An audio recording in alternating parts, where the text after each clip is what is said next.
Êtes-vous un élu ou un appelé de Dieu? Votre réponse n'est peut-être pas assez tranchée sur la question étant donné que quelques doutes demeurent. Mais à partir de maintenant, vous n'avez plus d'inquiétude à vous faire. Car à l'issue de cette vidéo-ci, vos doutes s'estomperont, laissant ainsi place à l'assurance et la fierté d'embrasser la carrière spirituelle ouverte devant vous.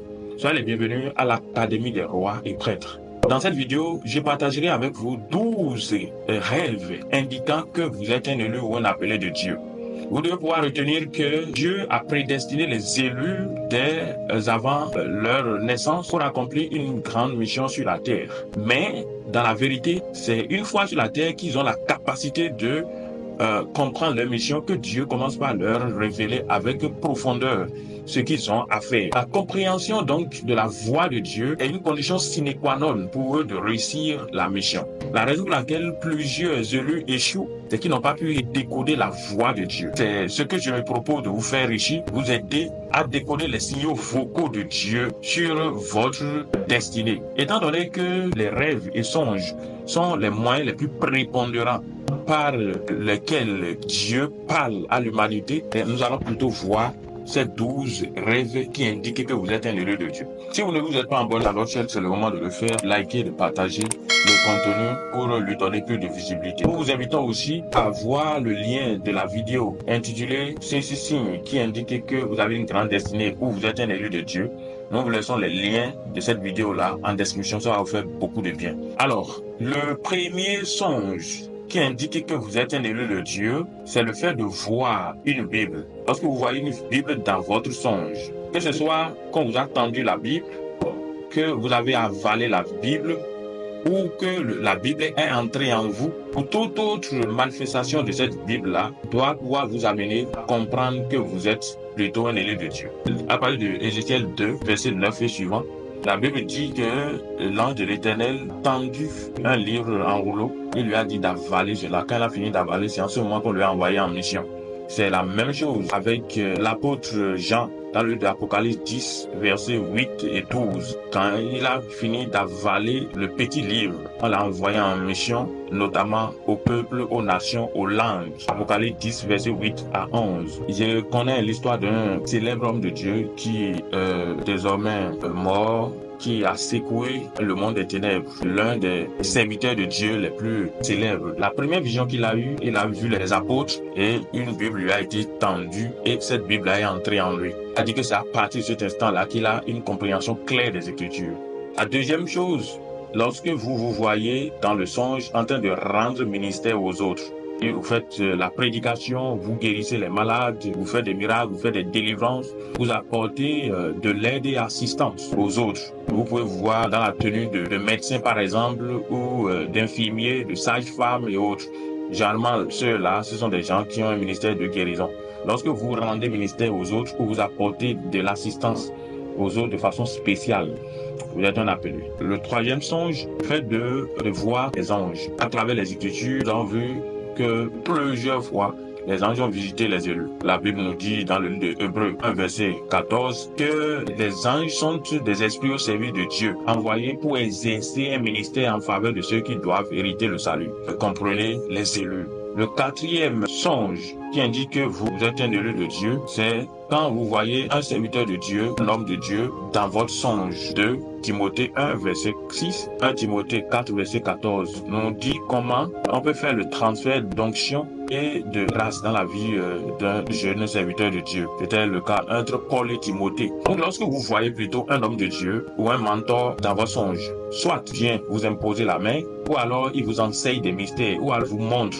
Il y a eu des cas comme ça où il vous montre par exemple comment guérir, où il fait des exercices spirituels avec vous. Vous êtes appelé à la grandeur. Et dans ce cas, il faut voir le trait caractéristique de cet homme-là. Quels sont les traits caractéristiques? Est-ce qu'il est dans le ministère de la guérison, dans la parole? Il n'est pas expliqué que vous soyez vraiment de sa famille spirituelle. Donc, et que vous manifestiez donc les mêmes dons. Le cinquième rêve, c'est le fait de voir l'huile d'onction. La Bible déclare que Dieu avait instruit Moïse d'oindre les fils d'Aaron, tout comme Aaron lui-même, pour l'établir, afin d'assurer le sacerdoce en faveur de l'Éternel. Exode 40, verset 15. David avait été oint par Samuel aussi pour pouvoir exercer sa mission de royauté.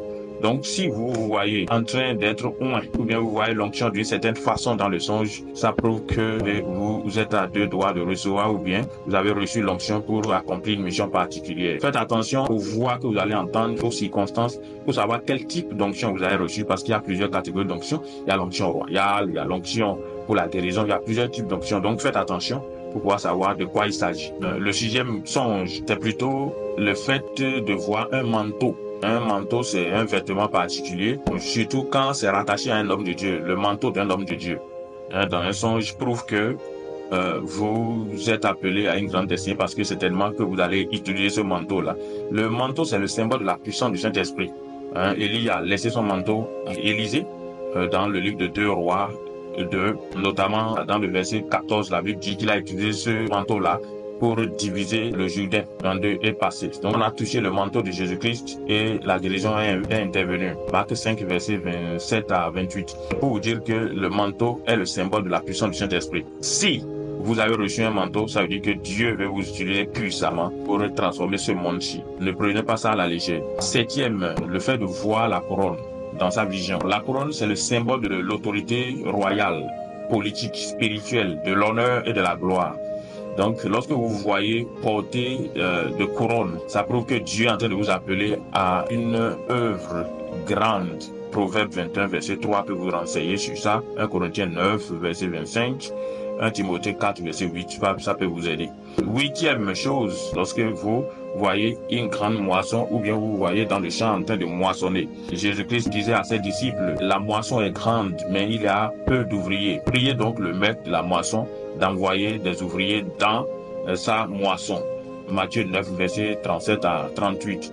Apocalypse 14, verset 14 à 19 aussi nous parle de la moisson et surtout de fossiles. Donc lorsque vous voyez un fossile dans vos songes, ça a aussi rapport à la moisson. La moisson fait penser au salut massif des âmes. Le 9e rêve, c'est le fait de faire la pêche ou bien de voir beaucoup de poissons. Luc 5, je lui dis, suis-moi, je te ferai pêcheur d'hommes, alors qu'il était pêcheur de poissons. Donc il y a une analogie spirituelle entre le poisson et les hommes. Donc quand vous voyez le poisson dans le songe, ça fait penser aux hommes. L'importance des poissons, leur nombre, leur taille et autres nous révèle le type de personnes que vous avez à moissonner. Quand c'est les gros poissons, ça veut dire que vous êtes appelé à en réalité prendre les gros poissons. Quand c'est des petits, ça veut dire que c'est n'importe quel homme. Quand c'est beaucoup, ça veut dire que ça reflète le nombre de personnes qui viendront à Dieu à travers votre ministère. Donc le poisson. Luc 5, verset 1 à 11. 10. Le fait de voir certains moyens de transport comme le bus, la barque, le bateau, la fusée, l'avion, etc. Ça prouve que vous êtes appelé à un grand ministère. Surtout quand ces choses-là ont rapport à vous. Quand vous voyez dans un bus que vous conduisez par exemple, ou alors dans une barque dont vous êtes le pilote, ou alors dans un bateau, vous voyez, un avion, vous êtes le pilote ou bien on est en train de vous conduire. Et vous savez que vous êtes le point d'intérêt. Le but, c'est un ministère plus ou moins important. C'est beaucoup plus local. La BAC, déjà, c'est un ministère qui va traverser vos frontières, qui va toucher d'autres nations ou en tout cas d'autres pays. Le bateau, c'est un ministère qui touchera d'autres pays, mais avec un impact un peu plus important. L'avion, c'est la même chose. L'avion, vous comprenez, c'est le voyage dans d'autres nations. La fusée, même chose. Donc, ces moyens de transport-là, vus dans le songe, surtout ayant rapport avec vous, indiquent que vous êtes appelé à un ministère, pas des moindres. 11e point, c'est le fait de voir certains types d'animaux dans votre songe, comme l'aigle, comme le lion, comme l'éléphant. Donc, lorsque vous voyez l'aigle, le lion et l'éléphant, l'aigle symbolise le leadership, ça symbolise aussi le ministère prophétique. Le lion aussi symbolise le leadership ou le ministère prophétique. L'éléphant symbolise la grandeur, donc ça veut dire que vous êtes appelé beaucoup plus à un grand ministère où vous avez affaire à des leaders. Alors, le 12e point, c'est le fait de voir le trône de Dieu. Waouh! C'est un privilège. Lorsque vous voyez le trône de Dieu, Dieu ne peut pas vous inviter dans son palais, dans son lieu secret pour rien. C'est parce qu'il a certainement une mission à vous confier. Vous allez voir ça avec Ézéchiel, dans Ézéchiel 1, verset 26, Ézéchiel 10, verset 1, Ésaïe 6, verset 1 à 4. Daniel a reçu aussi une invitation dans le palais de Dieu. Dans Daniel 7, à partir du verset 9, Jean, le révélateur, aussi a reçu une invitation au palais pour accomplir une mission grandiose pour le royaume. Apocalypse 4, verset 2 à 11. Nous voici à l'issue de cette vidéo. Nous vous recommandons de vous abonner si vous ne l'avez pas encore fait, liker, partager et surtout commenter afin que nous puissions savoir ce qui vous intéresse et mieux vous servir. Proposez-nous aussi les sujets sur lesquels vous voulez qu'on discute encore, notamment au sujet des élus. Quel autre pan de la vie des élus vous voulez qu'on aborde? Ne manquez pas de réagir. Vous êtes bénis. Et je prie, je demande que les écailles tombent de ces yeux. Les écailles tombent de ces yeux. Les écailles tombent de ces yeux. Les écailles tombent de ses yeux afin de pouvoir embrasser, oui, cette carrière, oui, magnifique qui est ouverte devant lui. Donne-lui de comprendre ce que c'est que la largeur, la longueur, la hauteur et la profondeur au nom tout puissant de Jésus-Christ. Donne-lui, éternel Dieu, je prie et je déclare qu'il accomplira la mission. Il ne chouera pas, il ne ratera pas cette mission-ci au nom tout puissant de Jésus. Au nom de Jésus-Christ, nous avons prié. Amen. Ne manquez pas de voir la vidéo en description. Les 6 signes que vous avez une grande destinée ou alors que vous êtes un élu. Vous êtes bénis. Au nom de Jésus. Amen, amen et amen.